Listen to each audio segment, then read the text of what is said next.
Hi, again, welcome to everyone who is joining. We'll take one more minute as people hop on to this webinar. If you want, you can introduce yourselves in the chat feature. Just say your name and where you are tuning in from.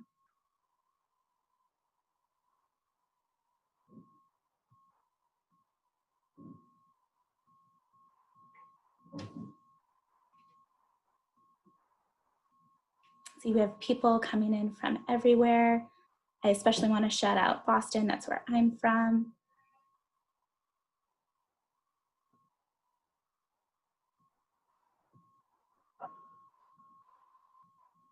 Perfect. Well, we will go ahead and get started. I wanted to welcome everyone once again to our ITNTP Teaching Fellows launch party. Our application officially launched today. So during this time, we'll be going through some of the application process and selection process.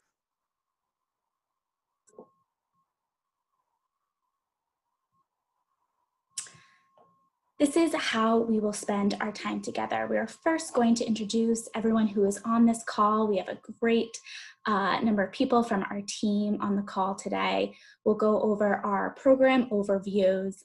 We'll be going over the application and selection process. Here you will see a preview of the application and hear some exclusive tips about the application. And then we'll go into a panel discussion with Rico and Sean. We are so glad to have Rico and Sean here. They are program managers, and they'll be discussing what we call our pre-service training, which is our summer training that really prepares our fellows and residents to be successful in the classroom. And then at the end, we'll take a few minutes to take some Q&A from the audience. So here is a quick overview of everyone who is on this call today. I am Juliana. I am the recruitment manager with TNTP Teaching Fellows. We have Marie and Carla. They are part of our selection team. We have Katrina, who's the recruitment specialist for Indianapolis Teaching Fellows. We have Kate, who is our lead recruitment specialist. We have Lynn, who is the recruitment specialist for Teach NOLA. We have Jamila, who is the recruitment specialist for Baltimore City Teaching Residency, and Carol, who you will hear from in a little bit. She is our project specialist. And then once again, I'm really happy to introduce Rico and Sean, who are our featured speakers. We'll be doing a panel discussion with them. They are program managers for Indianapolis Teaching Fellows and Baltimore City Teaching Residency.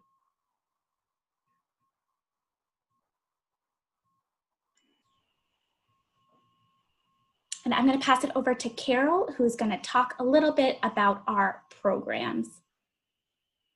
Hi, everyone. Thanks so much for joining us tonight. I'd love to share a little bit more about who we are at TNTP Teaching Fellows. Our students have big dreams and they need great teachers. We are an alternative teacher certification program. We are an extremely affordable program and one of the best in the country. This year, our summer 2020 cohort, we welcomed over 490 fellows. Despite COVID, we were still able to move forward with our pre-service training. And later on in our presentation, you'll hear a little bit about what that actually looked like. We anticipate that close to 16,000 students will be impacted by our fellows. All right, so I'm going to talk a little bit about how our program works. One of the things that makes our program unique is that you get to choose where you want to teach. We have opportunities this year in Baltimore, Indianapolis, and New Orleans. Next, after you go through the application process, which you'll hear a little bit more about in the interview process, we have what's called pre-service training.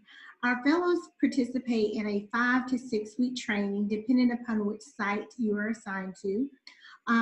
During this time, you'll learn about the fundamentals of teaching. You'll have coaches that will work with you. You'll get a chance to teach summer school students. And then you will secure a full-time teaching position at one of our partner schools. Another thing that makes our program unique is that we offer personalized coaching and support throughout the school year. Now, most of our programs are 1 year long. However, there are some programs that take 2 years. Just a little bit about our fellows. Our fellows are dedicated, diverse, and effective. Our fellows tend to stay in the classroom after they complete the program. 68% of the fellows identify as people of color, compared to 20% of the teachers nationally. And our teachers are effective. They are ready to hit the ground running on day one. All right, we get this question a lot about tuition. Why do we have to pay tuition? Well, tuition covers our summer training, professional development sessions, coaching, as well as support throughout the program, and also support in applying for certification. The good news is a lot of the programs will allow you to pay the tuition in installments throughout your teaching, your first year of teaching.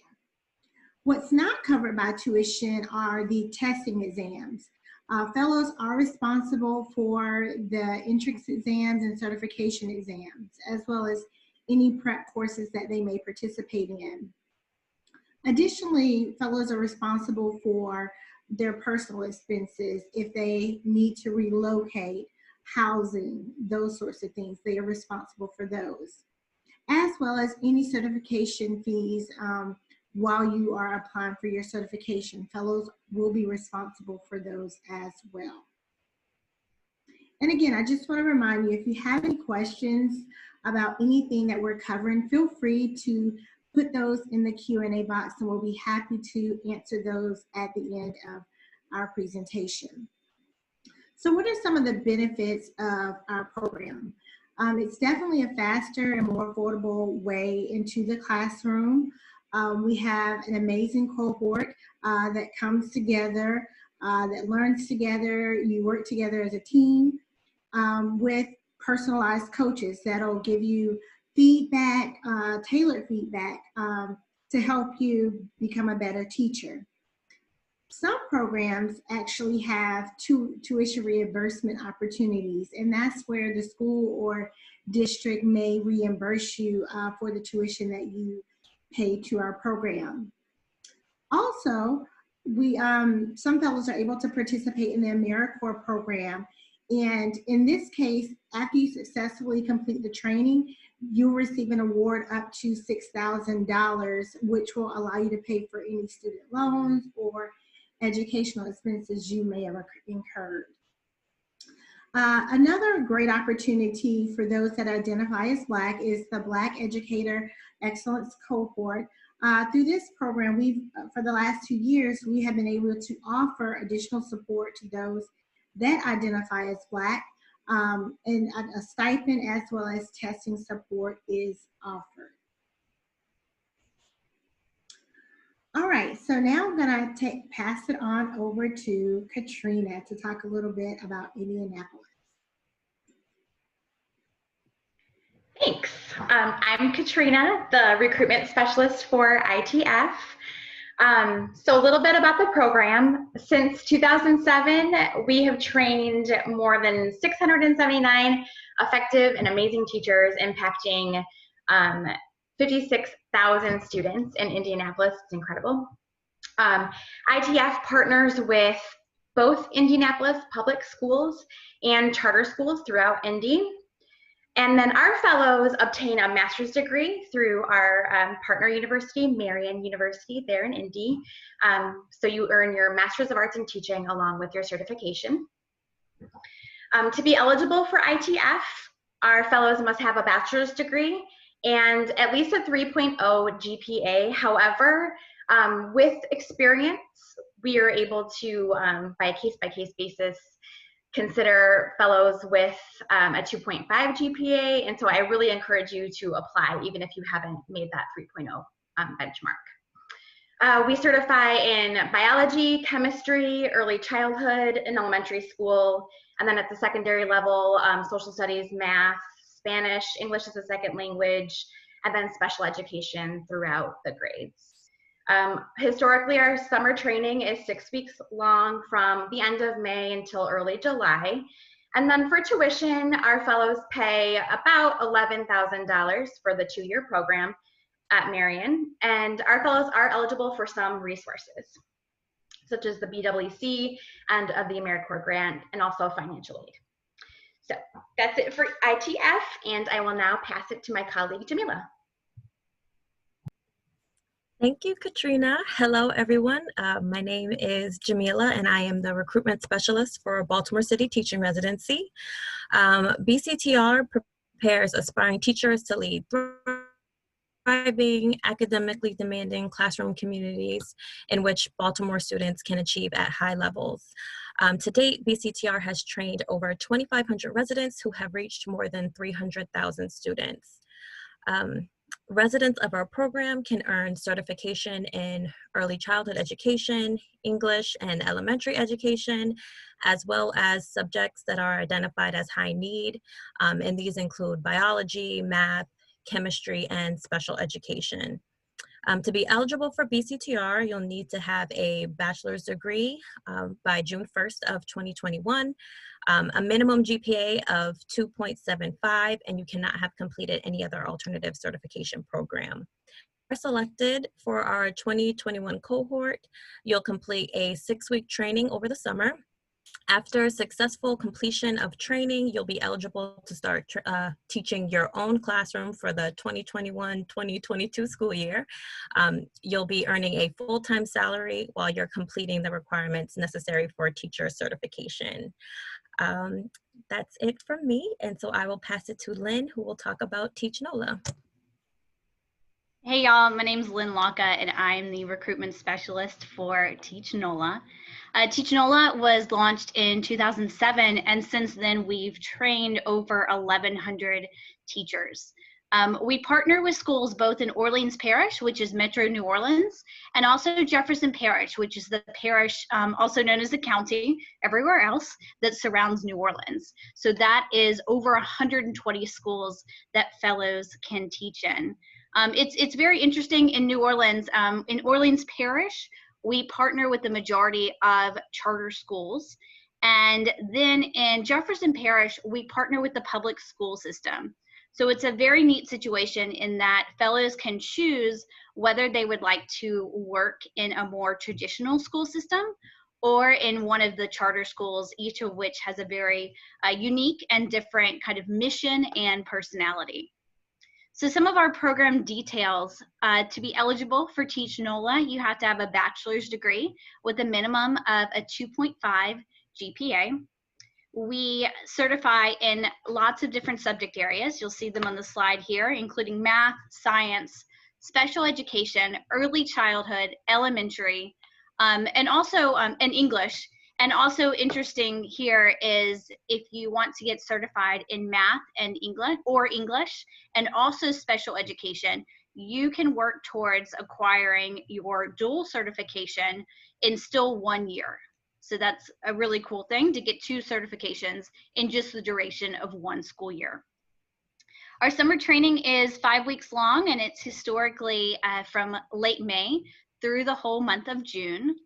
And then our tuition for the program is $4,700, and enrollees are eligible to apply for both the BEEC and AmeriCorps grants that Carol talked about earlier. So that's it for NOLA. I am going to pass it on to my colleague, Kate. She's going to tell you a little bit more about the application process. Thanks, Lynn. Yes, so now that you've heard a little bit about each of the programs, it's helpful to get kind of an overarching picture of what the application process will look like. So your very first step is to come to our website and submit your application. This is a chance for you to share your contact information, your education information, let us know your preferences both for location and for the subject area that you would want to teach, and then to give us a little more information about your experience and ideas that you would be bringing into the classroom. That involves also 4 short essay responses. And our applications are reviewed on a rolling basis. So you'll hear about deadlines, and you don't need to wait to submit at a deadline. You can submit as soon as the application launched today, and your application will be reviewed as soon as it's submitted, meaning that you could hear back even before the upcoming deadline about your next steps. This is a screenshot of what the application page will look like when you come to our website. All of the programs you've heard about so far will be on this same application. So if you're interested in 2 or all 3 of the programs, you just have to fill out this one application here, and you can be considered for all of the locations that interest you. You will click the apply button and you'll be prompted to verify your email. You won't be able to submit until you verify, so make sure and go ahead and take care of that step pretty quickly when you get started. When you first start your application, you'll notice you only have 2 pages available to begin. Once you submit those 2 pages, the rest of the application will pop up, and you'll know you've completed the entire application when you have green check marks next to each page and the application shows as submitted. After you submit your application, our selections team will review it and notify you within 3 to 4 weeks if you're selected to move forward in the process and participate in an interview. Our interview process is really neat because it's a recorded interview, meaning you don't have to sign up for a certain time or go to a location. Instead, you'll be sent a link and you'll be able to record your responses to the interview questions at a time that works for you. So if it's the middle of the night, that's okay. First thing in the morning, also fine. We really want it to be flexible in a way that supports our candidates' success on the interview process. The recorded interview is also done on a rolling basis. You can complete it as soon as you are invited. And then once you submit it, our selections team will have the opportunity to review that.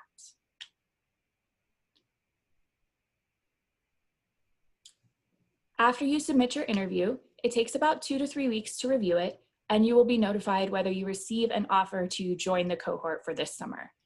At this stage, you'll have a couple of action items to complete your enrollment and become an official fellow for the summer.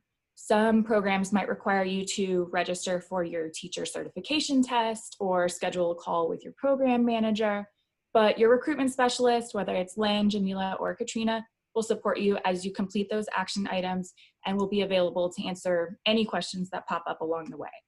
At this stage, you'll be accepting your official offer by submitting those documents.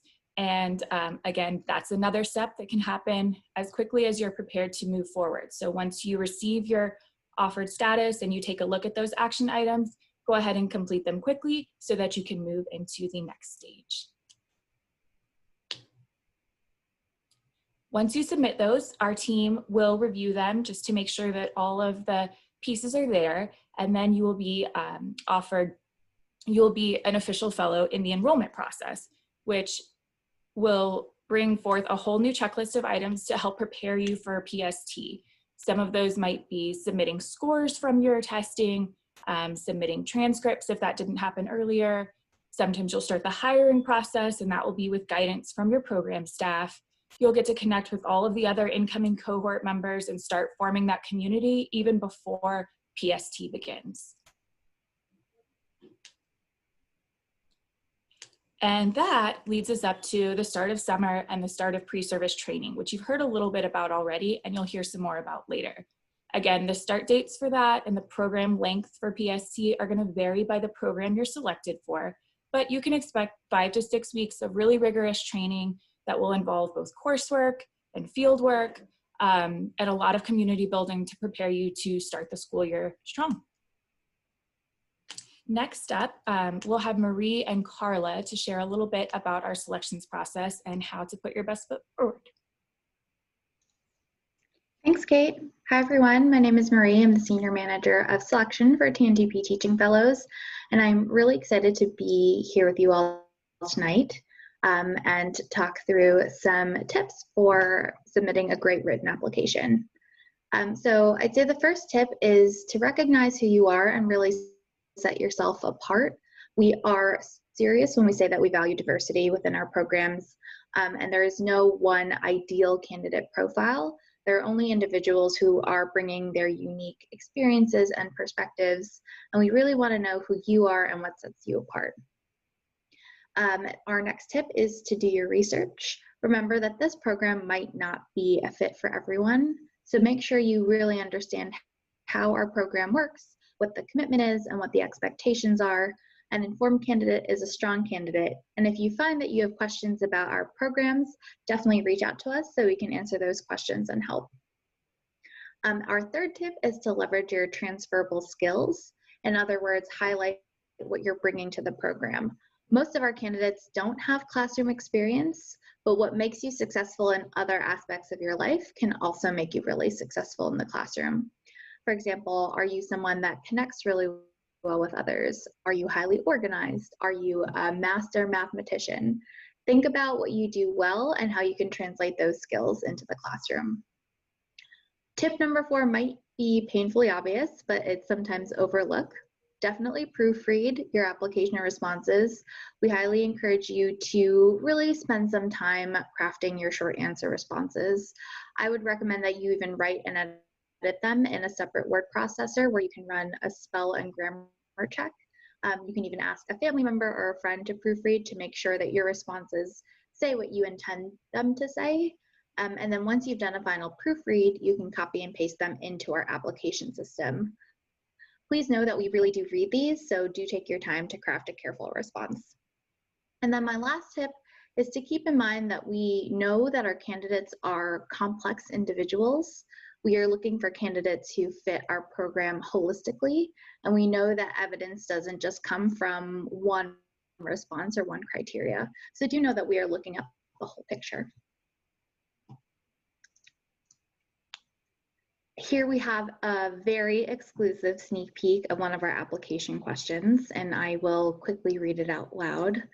Imagine that your coach has observed one of your lessons and provided written feedback.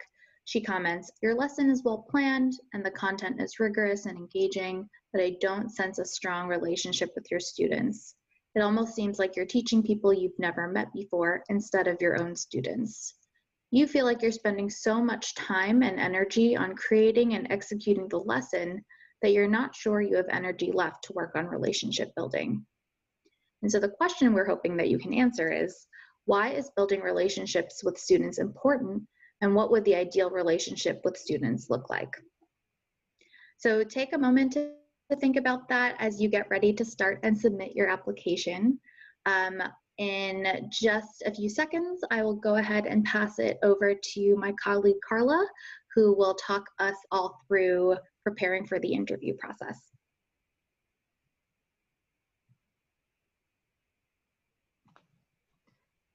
Hi, so once you have submitted your application and you're invited to interview, the interview is what I hope you'll find to be a really unique and fun experience.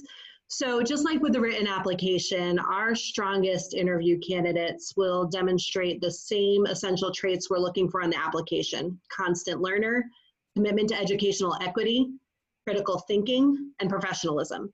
And so during the interview, you can expect similar type questions to the one that Marie just shared with you. For all of our interview sites, you'll participate in an online recorded interview. So this is really unique. You heard Kate mention it earlier that you can complete it at any time, day or night, whatever is most convenient for you. And presenting the questions, you'll get to watch some of the program staff where they will share pre-recorded videos asking you those interview questions, and then you'll have the opportunity to record yourself responding to those questions. When you're initially invited to the interview, you'll get an invitation for a video recorded interview. So you'd use your camera on your tablet or your phone or your computer to record your responses. If you'd prefer, we also have an audio option, still recorded, but you would record only your voice. And so if that's something you'd prefer, we'll prompt you, but you can always just respond to any of our interview emails and request that audio interview. It's always an option. Unlike the written application, I am not going to give you an exclusive sneak peek to the interview questions because we really want to hear how you respond on your feet, right? We want to simulate what an actual in-person interview would be like. But I will share with you that when you are responding to at least one of the questions, you'll be asked to read 2 articles before that interview. And we send these out when you're invited. So you'll be asked to read When Cultures Clash in the Classroom and The Revolutionary Act of Pronunciation. And then finally, we ask you to review the executive summary of our publication, The Opportunity Myth. So I'll give you a heads up again that at least one of our interview questions will ask you to reflect on these readings. And then I would love to take this opportunity to give you some tips through the interview experience. Again, you get to virtually see some of the members of the staff of the team that would support you. If you were to join the Teaching Fellows program, you get to hear some of their background stories, things that they love about their cities. And then you in turn get to share with us your experiences and your passions that you believe would make you a strong candidate for our programs. And so here are just a couple of quick tips. First, you have 2 minutes to respond to each prompt. That may not feel like a lot of time, but we find that it's just right in terms of getting us the information and the answers to the question. You'll need to enter the interview with access to a computer, a tablet, or a phone with a camera, a microphone, and internet access. You'll want to make sure that you've got that quiet space where you know you won't be interrupted, so that you can record those questions without anybody coming and photobombing you. You want to make sure that you have a pen and paper ready to take notes. And then I would stress to make sure that you do the practice question. There's a question there designed to help you get comfortable with the recording system. My team does not watch your response to that at all, but it's really designed as practice. Tech support's available anytime, 24/7. There's a button within our recording system that you can press, and there's a team of people ready to respond.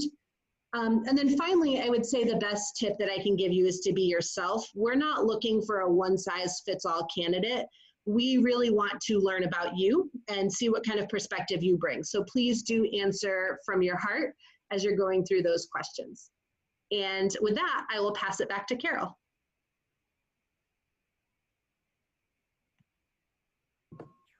Hi, I'm actually going to take it from here. We are now going to move into our panel discussion with Rico and Sean. Rico and Sean, thank you so much for being here and taking time out of your very busy schedules to share with us today. So again, we have Rico. He is the Indianapolis Teaching Fellows Program Manager, and Sean, he is the Baltimore City Teaching Fellows Program Manager. Hi, everybody. Ask a few questions to you guys, and then if you guys have questions, again, there's that Q&A feature at the bottom of your screen. You can utilize that. We'll be taking some questions from the audience at the end. So first of all, TNTP Teaching Fellows prepares people without prior teaching experience to be successful in the classroom. And we know that with the right preparation, teachers can be effective from day one. How do you guys prepare people for the classroom, and what kind of information do you cover in pre-service training or PST? Sean, why don't you start us off? Yeah, so PST is designed to give you the basics of everything you need to start strong in the classroom. We kind of liken it to boot camp for teachers. So some of the basics that you're going to get is relationship building, not only with your cohort, but also with your students, and relationship building with your fellow teachers. But you'll also learn about how to engage students, how to plan for classes. In Baltimore, we also talk a lot about just cultural agility and intelligence, and kind of understanding the culture that you're walking into, and being someone that can adapt and still have impact and be engaging in that environment. We do a lot of work around lesson planning and how to deliver content in an age-appropriate, grade-appropriate manner, which is very important.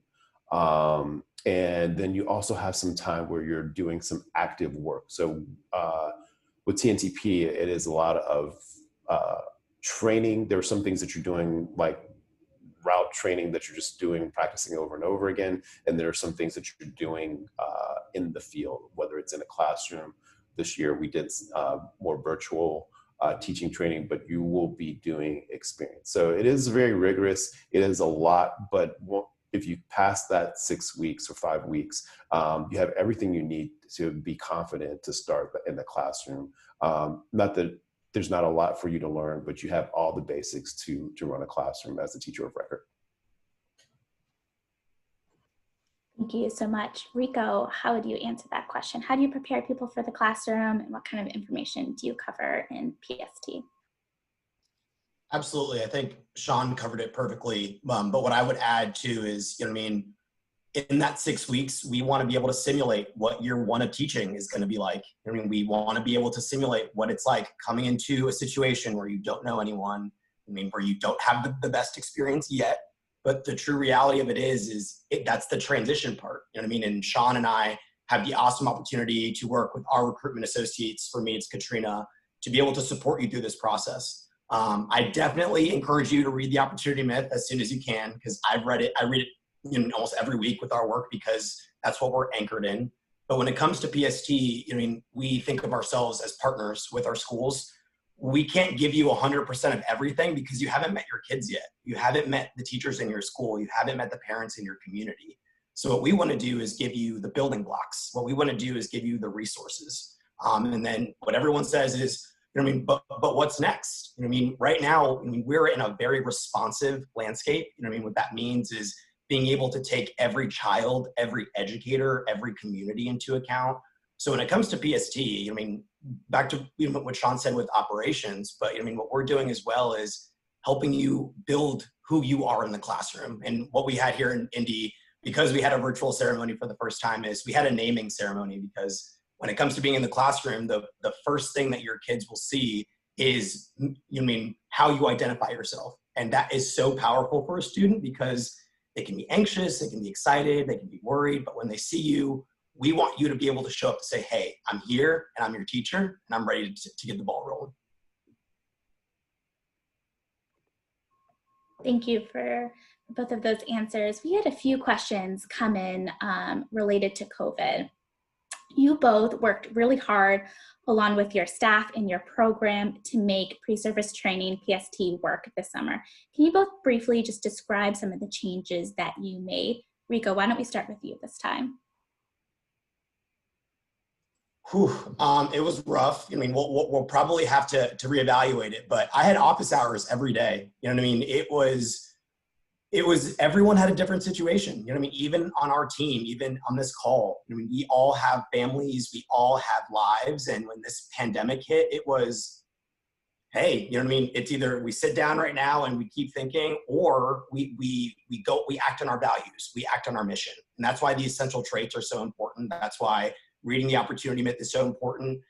As human beings, we are so diverse, and as program managers and, the recruitment team, we're able to see that. And we're able to help you understand if this program is the right match. So, a lot of the conversations we had when COVID happened is this still the right time? Is this still the right time for you to become a teacher?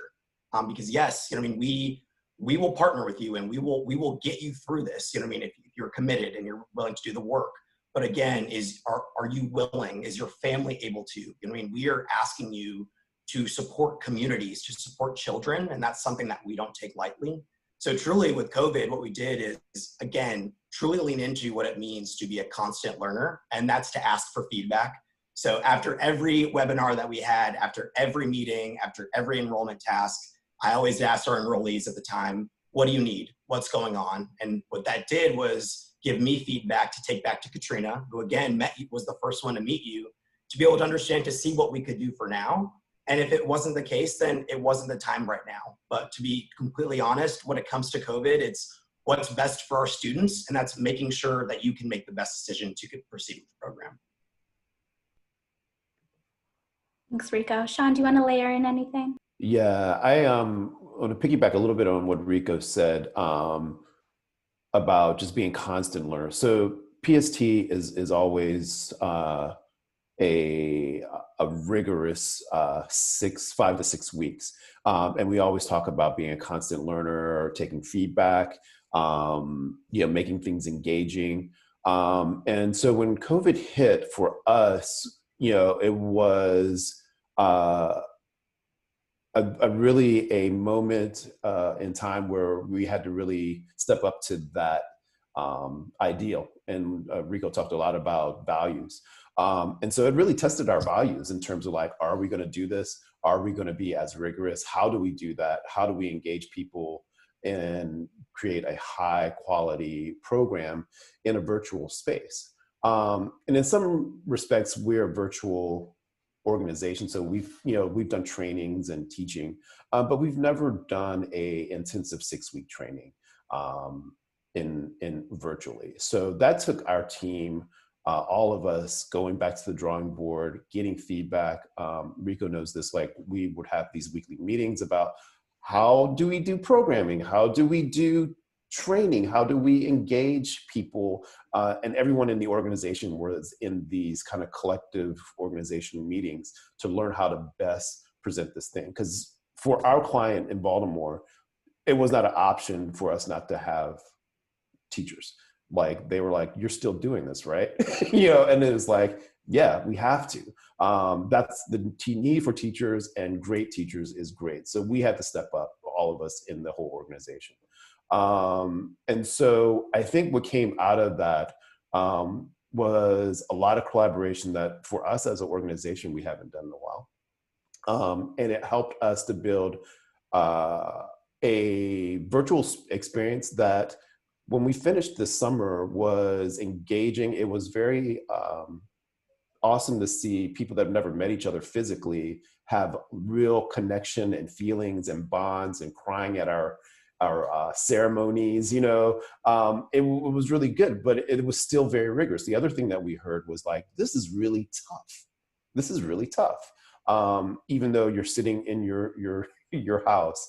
Like Rico said, each person's thing was different. We had to listen and try to help people through those things. We had to conquer those things on our own, as well as having our own families. But it was a learned experience together. And what it showed about the experience in the training that we do is that it is based in values, like Rico said. It is based in, it doesn't matter the situation. The values are that kids need quality teachers that are going to really contribute. And if the kids are going to be there, we're going to be there, and we're going to learn how to do that. So there's a lot we've learned, and I'm sure you can ask us as you go through the application process. There's things that we're keeping. There's things that we're going to make better. Again, we don't know what's happening in terms of next year, but like we are 100% ready, virtual or hybrid or whatever. I think this experience has proven a lot, and we're super excited to talk more about that experience. Thank you. Sean, I was really struck by what you said, which is the need for great teachers is there. COVID stopped a lot, but it didn't stop the need for students to have access to equitable and quality education. So it's just so striking to hear how you guys have pivoted to make sure that those students do have access to quality education, and how you are continuing to train great teachers despite everything that's going on. So thank you to you both.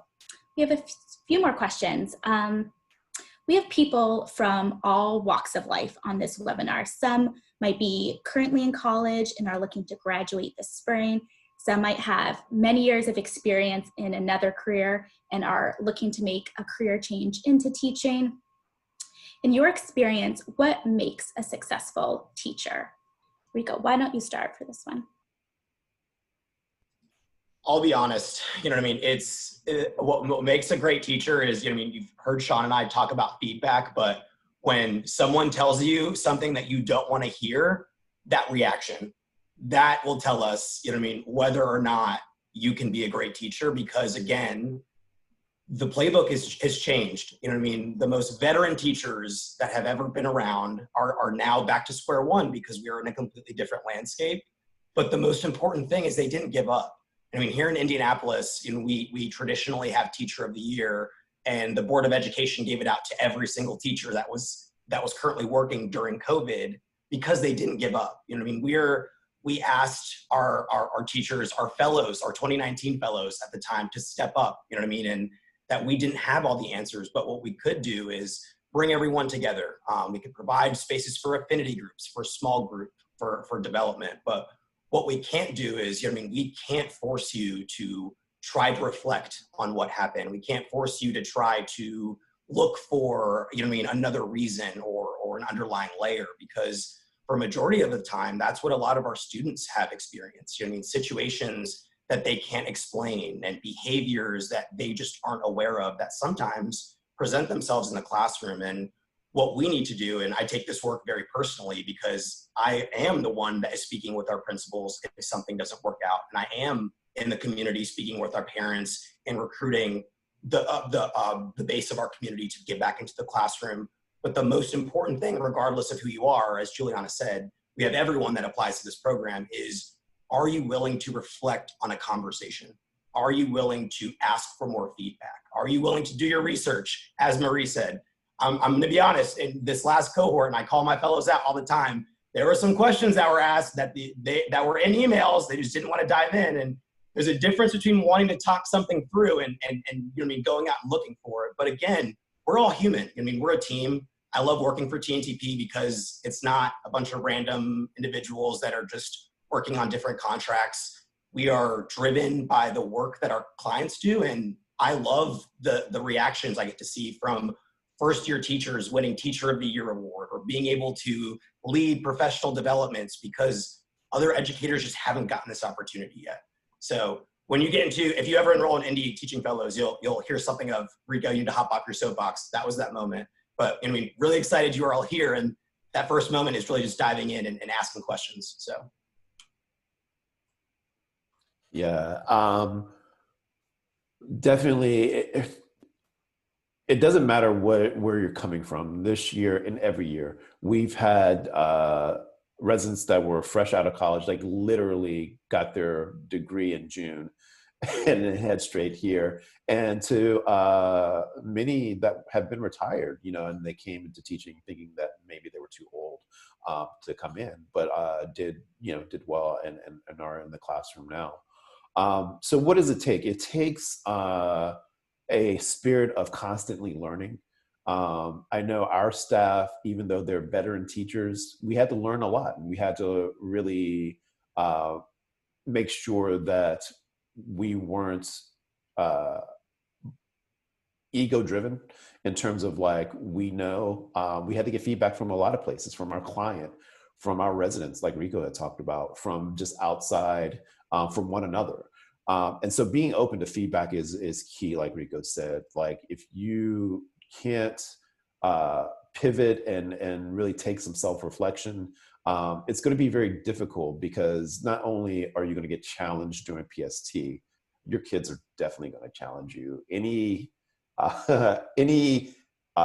bias or something that you are not totally self-aware about, it comes out. And so as a training, we really try to do that and help you become self-aware, really kind of control biases. Everybody has them. It's just how you reflect on them and how you change and grow from them and learn from other people.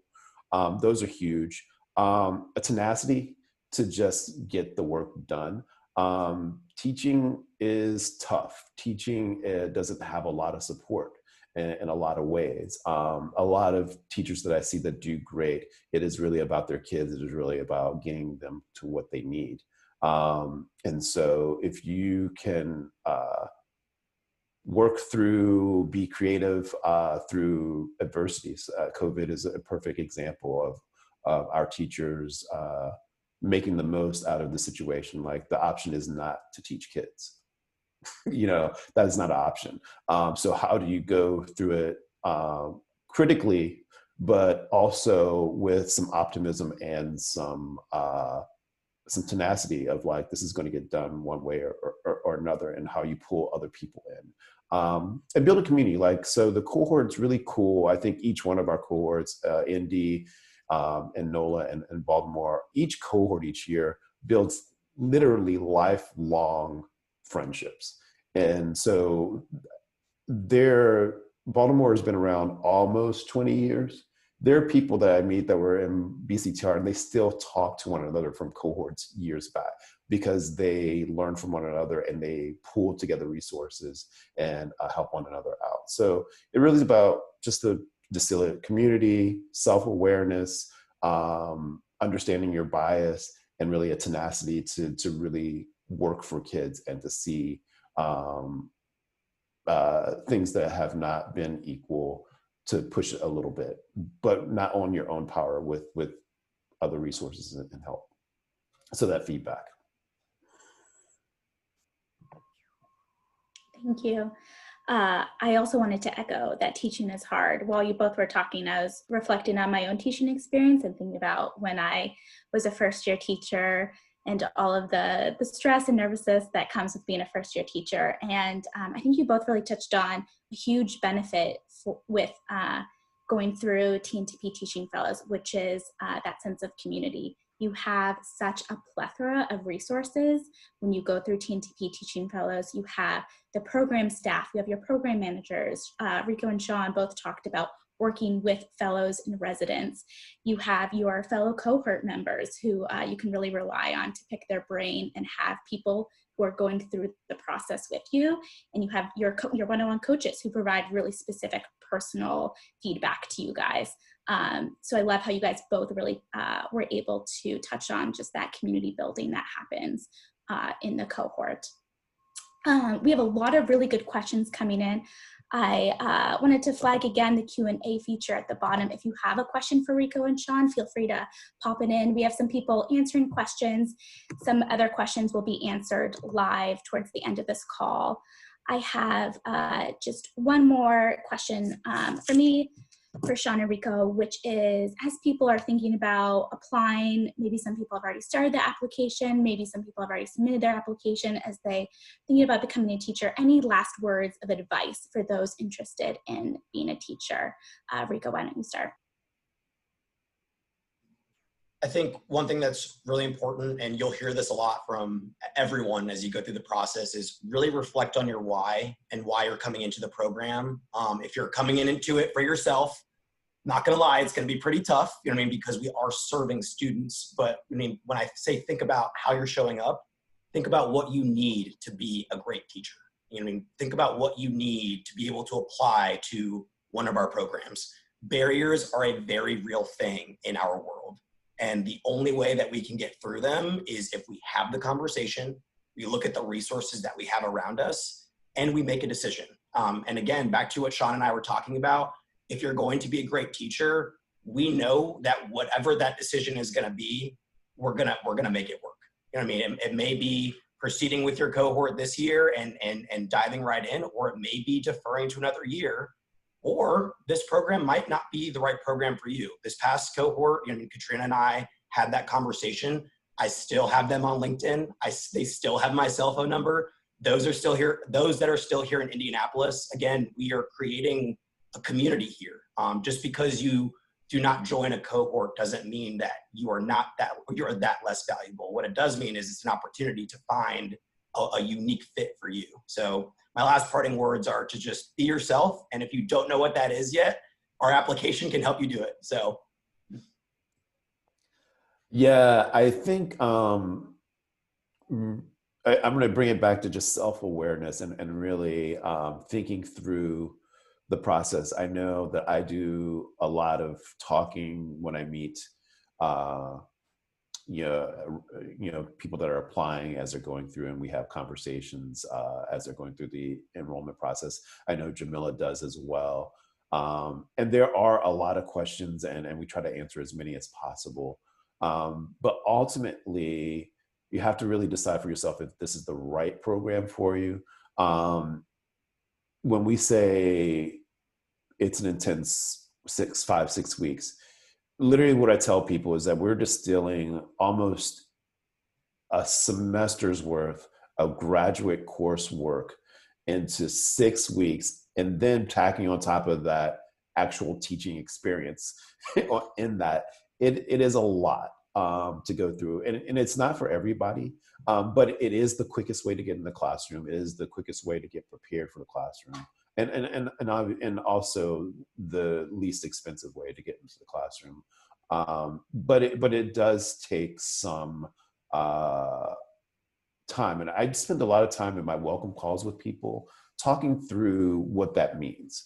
So if you are out of town, when are you moving? if we're not virtual, where are you going to live? How are you going to work those things out? For most of our programs, we don't offer paid during training. So that's something to think about. Finances is a thing. A big one that I talk through people with is family. Like, really understand that if you have family or friends, I tell them, spend some time with them before and let them know you're not going to be available really for 5 to 6 weeks, and probably not a lot during your first year of teaching. It is that much of a commitment that you're making to be a teacher, that it really is taking a chunk out of your life, in socially and in physically too. So not to say all that to discourage people, but it's something that I want people to understand and think about. Like, if you go into it with that mindset, I think you do awesome. Like, people that really go in, it's hard, but they have fun and it's great and it's awesome, but it does take some planning out. We try to talk through some of that. And it's nothing wrong. Like Rico said, it's nothing wrong. Like, if this is not the way that I want to come into education, this is not the only way to come into education. It is a unique way that gets you in the door. But I've had several conversations with people before PST, after PST, that, hey, let's help you get to sub in the classroom. You're great with kids, but maybe you're not a great lesson planner, or maybe a university program is for you. So just really just thinking through and working with with us program managers and the team that is working with the applications for each site, and really have some self-awareness and understand what the program is and do some research. Thank you to you both. We've had some great questions come in. I am going to pass it over to Carol. We have a few minutes, just a few minutes to handle some live Q&A questions from the audience. All right. Thank you so much, Rico and Sean. That was extremely informative. Now we'll open it up for Q&A, and I'll just toss out the questions. And I want to say thanks to our team for answering the questions that have been coming in throughout the presentation. We appreciate that. Okay, our first question is, how far in advance would a fellow know where exactly they would be teaching? This is specifically for Baltimore. Yes, I am not going to lie. I'll give you the hard news first, and then the good news. The hard news is that each year hiring is a roller coaster. So like, sometimes you get positions in April. We just finished placing people last week, and we finished PST about 2 weeks ago. And there's some special circumstances each year. This year was COVID. The great news in the case of Baltimore is that every year for the past almost 20 years, everyone that's passed PST, we've been able to place 100% of those people in positions. And so this year was no different. Like, everyone that passed PST, we were able to place in positions. It's just a roller coaster ride. If you've ever dealt with a government entity, you know the ups and downs of that. So I'll just leave it with that to let some more questions come in. All right, our next question, thank you for that, Sean. Our next question is about deferring. Can you defer admission, or would it be better to wait until you are 100% committed to apply? Can I answer that one? Okay. Can I chime in on this one? Absolutely. Oh, okay, awesome. Oh, you need to be 100% to apply. We are talking about children here. I'm going to be very honest. I want to be able to go to the kids in your classroom and their parents and say that you were 100% in. What I don't want to do is say that, we had to have a conversation or a roller coaster of being in and out. So I definitely would lean into, Marie said it earlier, craft your response to our recruitment team. They are incredible. If there is an answer that is site specific, they will reach out to us and we will find the answer on the ground. But back to even in the comments, when I told someone to apply, we need to do research first. And it's super important that you don't confuse application launch with application deadline. Application launch just means it's time. You can begin. But if there is something that you need to reflect on, take an extra day. You know what I mean? And if it's something you're worried about, reach out to the email that's provided and just give someone an update. I think Sean and I were talking about this earlier. You know what I mean, when it came to who was getting through and who was doing what, we just had to know where you were. You know what I mean? We had to be able to make sure that you were getting the content that you needed in that place and time. And what we can't do, again, is control that will. So my biggest advice, apply if you are 100% committed. All right, thank you. And this next question is for someone maybe from the application selections team. Do fellows have to have work authorization before they apply?